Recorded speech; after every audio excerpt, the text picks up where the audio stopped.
আমরা এখন আছি সমুদ্রের মাঝে, যাচ্ছি সেন্ট মার্টিন। এখানে আসার জন্য আমাদেরকে প্রথমে যেটা করতে হয়েছে তা হলো বাসের টিকিট। আমরা স্লিপার কোচের একটা টিকিট করেছিলাম, ভাড়া পড়েছিল পার পারসন 2000 টাকা করে। ঢাকা থেকে আমরা রাত 8:45 টেকনাফের উদ্দেশ্যে রওনা হই এবং খুব ভোরে এসে টেকনাফ ঘাটে পৌঁছাই, আর এরপরই শিপের মাধ্যমে সমুদ্রের মাঝে। সমুদ্রযাত্রায় আমাদের সঙ্গী হয়েছে এই গাংচিলগুলো, দেখতে অসাধারণ লাগছিল। আর দেখুন কিভাবে তারা হাত থেকে খাবার নিয়ে যাচ্ছে, আর সুন্দর এই গাংচিলগুলোর সাথে সময় পার করতে করতে আমরা ভেসে যাচ্ছিলাম সমুদ্রের মাঝে। আমাদের উদ্দেশ্য কিন্তু সেন্ট মার্টিন। আমরা এখন সমুদ্রের মাঝামাঝি রয়েছি। সমুদ্রের বিশালতা দেখতে দেখতে আমরা যাচ্ছিলাম। আমাদের পাশে আরও অনেকগুলো শিপ যাচ্ছিল। প্রতিদিন প্রায় 8 থেকে 9টা শিপ সেন্ট মার্টিনের উদ্দেশ্যে টেকনাফ ঘাট থেকে চলে যায়।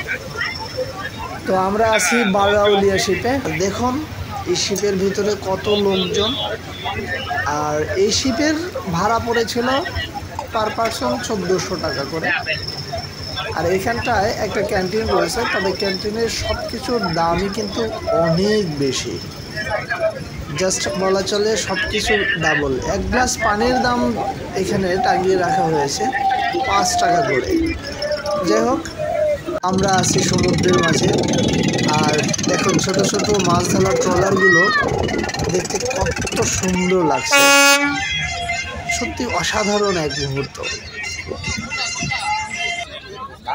আর এভাবে যেতে যেতে আমাদের গন্তব্যস্থানে প্রায় চলে আসছি, এবং এটাই হচ্ছে সেন্ট মার্টিনের জেটি ঘাট। আমরা জেটি ঘাটে চলে এসেছি।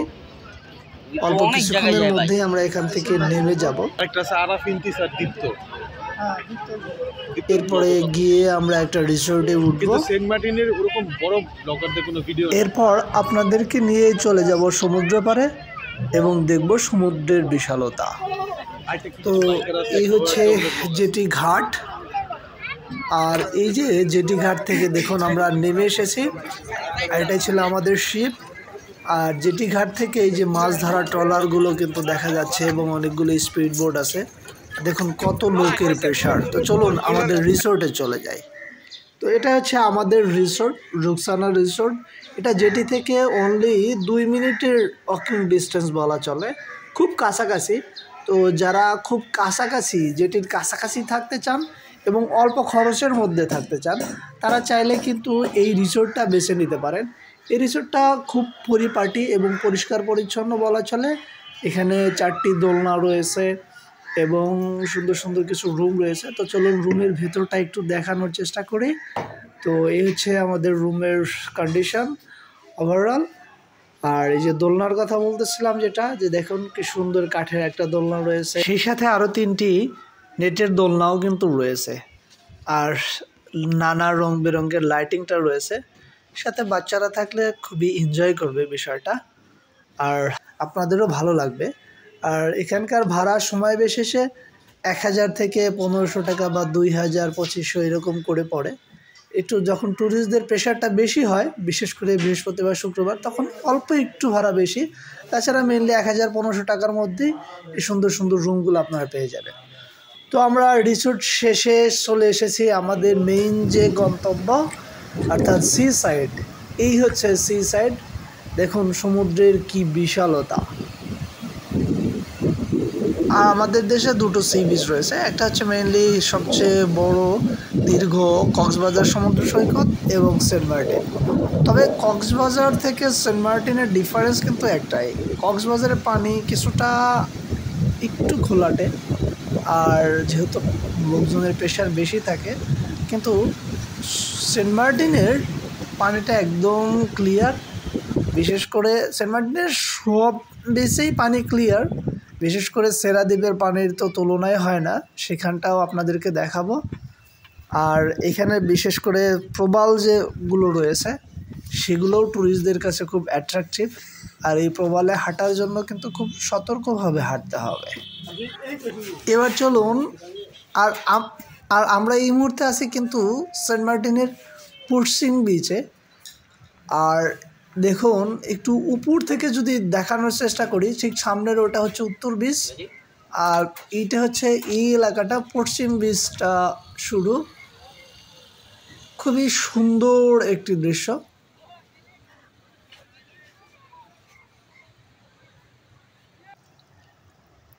আর যেটা বলতেছিলাম যে ট্যুরিস্টদের কাছে মেইনলি যে অ্যাট্রাকটিভ সেন্ট মার্টিনের প্রবালগুলো, এখন কিছুটা ভাটার সময়, তাই কিন্তু প্রবালগুলো আরও বেশি জেগে উঠেছে। আর যখন জোয়ার আসে তখন কিন্তু এই প্রবালগুলো একদম পানির নিচে চলে যায়। দেখেন, অনেকে দেখা যাচ্ছে এই প্রবালগুলোতে হেঁটে বেড়াচ্ছে। যাই হোক, এই ট্যুরিস্টদের কাছে আসলে এই প্রবালগুলো এবং সেন্ট মার্টিনের ক্রিস্টাল ক্লিয়ার পানি, এটাই সবচেয়ে বেশি অ্যাট্রাকটিভ। তো আমরা ঘুরতে ঘুরতে একটু একটা ডাব খেয়ে নিচ্ছিলাম। এরপরে আমরা কিন্তু রিসোর্টে গিয়ে রেস্ট নিয়ে আবার বিকালের দিকে বের হয়েছি, জাস্ট একটু সানসেটটা দেখার জন্য। তোমার নাম কি বলো তো? খুব মজা করছিলাম এইখানটায়, খুবই ভালো লাগছিল। আর বিকেলের দিকে সবাইকেই দেখা যাচ্ছে, সবাই কিন্তু আবার ঘুরতে বের হয়েছে। আর বিকেলে এই সময়টাও কিন্তু ভাটা পড়ে আছে, অর্থাৎ এখনো জোয়ার হয়নি। দেখুন, সূর্য প্রায় পশ্চিম দিকে চলে গিয়েছে, হেলে পড়েছে, লাল আভা ছড়িয়ে দিয়েছে সূর্যের। তো একটু সূর্যর ডুবে যাওয়ার দৃশ্যটা এখানে দেখার চেষ্টা করব। অনেক ট্যুরিস্টের প্রেশার রয়েছে, এখন সবাই কিন্তু এখানটায় জড়ো হয়েছে যে কীভাবে সূর্যটা ডুবে যাচ্ছে সেটার দৃশ্য দেখার জন্য। আমরাও খুব মজা করছিলাম এই বিষয়গুলো দেখতে দেখতে, খুবই ভালো লাগছিল।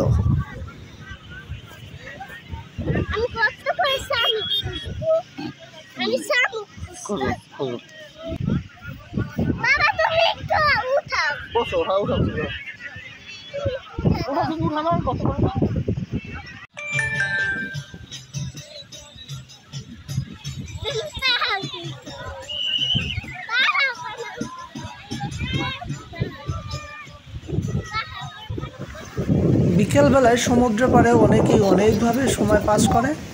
কেউ বা সাইকেল নিয়ে, কেউ বা আবার মোটর সাইকেল নিয়ে সমুদ্র পাড়ে ঘুরে বেড়ায়। আর এগুলো কিন্তু এইখানটায় ভাড়া পাওয়া যায়, ঘন্টা চুক্তিতে ভাড়া দেওয়া হয়। সামনে একটা সুন্দর রিসোর্ট দেখা যাচ্ছিল লাইটিং করা, আমরা ওইখানটায় যাব। আর দেখুন কেমন সবাই দল বেঁধে সাইকেল নিয়ে ঘুরে বেড়াচ্ছে, দৃশ্যটা খুবই অ্যাট্রাকটিভ মনে হচ্ছিল আমার কাছে, খুবই ভালো লাগছিল সমুদ্র পাড়ে এমন দৃশ্য দেখতে। আর সমুদ্র পাড়ে এসে যারা স্কুবা ড্রাইভিং করতে চান তারা কিন্তু এই যে ভদ্রলোকের সাথে স্কুবা ডাইভিং করতে পারেন। তাহলে সমুদ্রের তলদেশে কি কি আছে সেন্ট মার্টিনে সেটাও কিন্তু দেখতে পারবেন এনাদের সাহায্যে। এখানটায় ওনাদের সাহায্যে নিয়ে করলে হয়তো 3-3.5 টাকার মতো খরচ পড়ে। আর যেটা বলতেছিলাম যে সুন্দর করে লাইটিং করে যে রিসোর্টটা সাজানো হয়েছে, সেই রিসোর্টটার সামনে এখন আমরা রয়েছি। এই রিসোর্টটা দেখতে খুবই চমৎকার লাগতেছিল সমুদ্রের পাড় থেকে এবং দূর থেকে দেখতে। দেখুন কত টুরিস্টের প্রেশার, বিকেলে কিন্তু সবাই এই সূর্য অস্ত দেখার জন্য এখানে ভিড় জমেছে। আর এটার একটি সুন্দর রিসোর্ট। বিকেলে ঘোরাঘুরি শেষে সমুদ্রের পাড়ে যে বাজার বসে, সেই বাজারে ঘোরাঘুরির পালা। এখানে বিভিন্ন ধরনের শুটকি মাছ পাওয়া যায় এই বাজারে, আর মেইন বাজারেও তো রয়েছে, তবে এখানে বিশেষ করে সন্ধ্যার দিকে বসে কিন্তু এই বাজারটি। তাজা কিছু মাছ নিয়ে বারবিকিউয়ের জন্য, যেমনটি দেখা যাচ্ছিল এখানে কিছু তাজা সামুদ্রিক কাঁকড়া, লবস্টার, ডিফারেন্ট টাইপের সি ফিশগুলো এখানে নিয়ে বসে আছে তারা। আপনার পছন্দ অনুযায়ী সেগুলো চাইলে বারবিকিউ করে, যেটা বলতেছিলাম ডিফারেন্ট টাইপের খেলনা, ডিফারেন্ট টাইপের চকলেট, এই সব কিছুই মেইনলি রয়েছে এই বাজারে। বাজারটা প্রায় রাত 10টা-11টা পর্যন্ত কিন্তু পেশারে থাকে অনেক। আপনারা চাইলে এখান থেকে কিছু কেনাকাটা করে নিতে পারেন, তবে দামটা তুলনামূলক একটু বেশি। তো আমরা সন্ধ্যার শেষে একটা মাছ বারবিকিউ করে খেয়েছিলাম, কোরাল মাছ। মাছটার টেস্ট ভালোই ছিল এবং সেটা করেছিলাম জেটি ঘাটের কাছাকাছি এসে, বাজারের কাছাকাছি এসে। সেটার একটা দৃশ্য খুব মজা করে আমরা মাছটা খেয়েছি। আর পরের দিন খুব আর্লি মর্নিংয়ে আমরা জেটি ঘাটে চলে এসেছি একটু মর্নিং ভিউটা দেখানোর জন্য। দেখুন কেমন করে দোল খাচ্ছে এই ট্রলারটি সমুদ্রের মাঝে। আর এই হচ্ছে মর্নিং ভিউ। সূর্য প্রায় উঠেই গিয়ে সেটা দেখতে খুবই অ্যাট্রাকটিভ মনে হচ্ছিল ট্রলারগুলো সূর্যের সাথে খেলা করছে। আর আরেকটি বিষয়, সেন্ট মার্টিনে একটা বিষয় লক্ষ্য করা যাচ্ছিল, যেটা হচ্ছে যে এই সি সাইডে অনেক কুকুর থাকে। তো আপনাদেরকে সতর্ক করব, অবশ্যই কুকুরকে কোনো খাবার দেবেন না।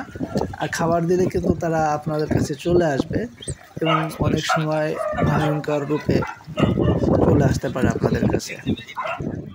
এরপরে আমরা চলে এসেছি সেরা দ্বীপে যাওয়ার জন্য। এটা হচ্ছে অটো দিয়ে বা ভ্যান দিয়ে বা মোটরসাইকেল দিয়ে বা সাইকেল দিয়ে আসার পরে শেষ প্রান্ত এখানে সেন্ট মার্টিনের, সেগুলো এখানে নামিয়ে দেয়, বা আর সাইকেল নিয়ে আসলে এখানে রেখে দিতে হয়। আর এর দূরে নিতে দেয় না। আর এই যে এই দিকটায় হচ্ছে সেরা দ্বীপের অংশ শুরু।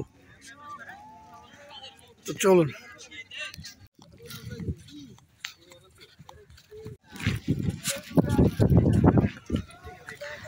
এটা হচ্ছে সেরা দ্বীপ, আর এটি হচ্ছে বাংলাদেশের সর্বদক্ষিণের শেষ প্রান্ত।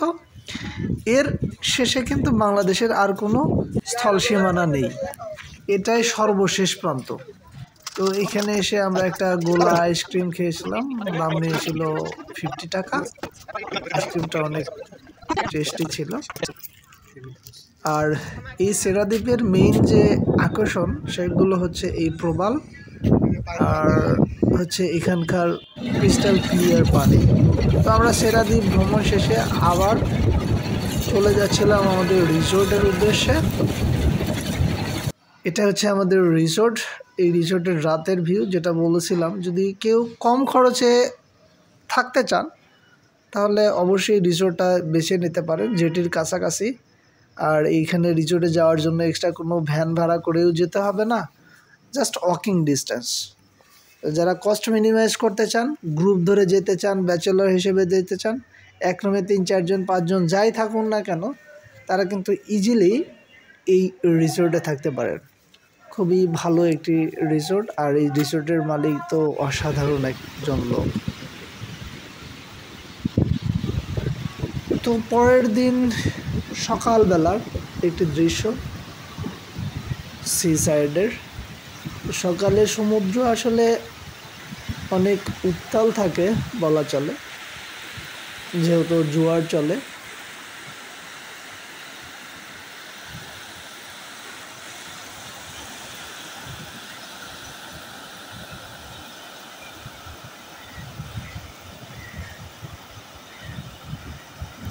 এটি সেন্ট মার্টিনের উত্তর বিচ। যাই হোক ভিউয়ার্স, এবার কিন্তু চলে যাওয়ার পালা।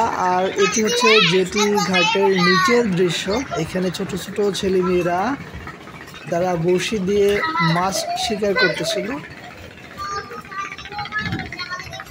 তো দেখুন জেটির নিচের দৃশ্য আসলে। তো আমরা চলে যাচ্ছিলাম ঠিক সেই মুহূর্তে। দেখেন প্রতিদিন কী পরিমাণ ট্যুরিস্ট আসে সেন্ট মার্টিনে। এটি ফিরে যাওয়ার দৃশ্য ছিল, অনেক ট্যুরিস্ট, প্রায় এখানে বলা চলে 10 থেকে 12 হাজার ট্যুরিস্ট আসে পার ডে। আমরা শিপ দিয়ে চলে যাব টেকনাফ ঘাটে, সেখান থেকে বাসের টিকিট করা আছে। তবে যাওয়ার সময় একটা টিপস দিয়ে দেই যে রিটার্ন যাওয়ার সময় বাসের টিকিট আপনারা আগে কেটে রাখবেন এবং দামাদামি করে খুব অল্প দামে পেয়ে যাবেন। বলা চলে প্রায় 50% কমে বাস ভাড়া করতে পারবেন। আমরা যেমন টেকনাফ থেকে ঢাকা পর্যন্ত বাস ভাড়া করেছিলাম 1200 টাকা, যেখানে আসার সময় পড়েছিল 2000 টাকা। তো একটু দামাদামি করলে সকালে যেদিন নামবেন ঘাটে, টেকনাফ ঘাটে, সেদিনই টিকিটটা বুকিং করে যাবেন, দামাদামি করে খুব কম দামে পেয়ে যাবেন। তো ভালো থাকবেন সবাই, আল্লাহ হাফেজ।